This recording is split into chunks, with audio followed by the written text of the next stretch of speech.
अस्सलाम वालेकुम दोस्तों, आप देख रहे हो हमारा यूट्यूब चैनल कैटल फार्मर्स। आज हम आपको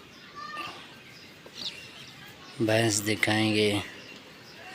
गाभन भैंस है, लंबी भैंस, कदावर भी है।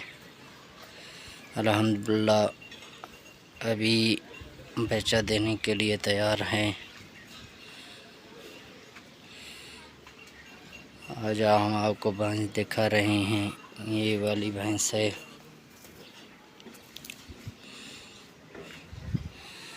माशाल्लाह खूबसूरत है। अभी तैयार है बच्चा देने के लिए।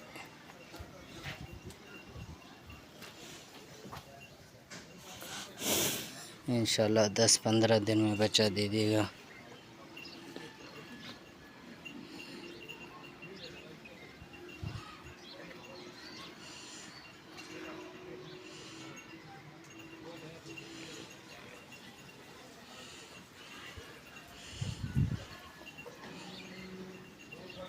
कदावर भैंस है, माशाल्लाह लंबी भी है।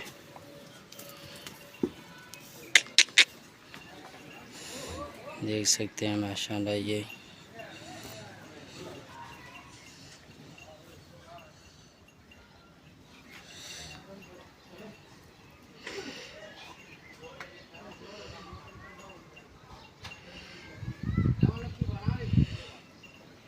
थी हमारी आज की वीडियो अच्छी लगी हो तो लाइक करें, चैनल को सब्सक्राइब करें।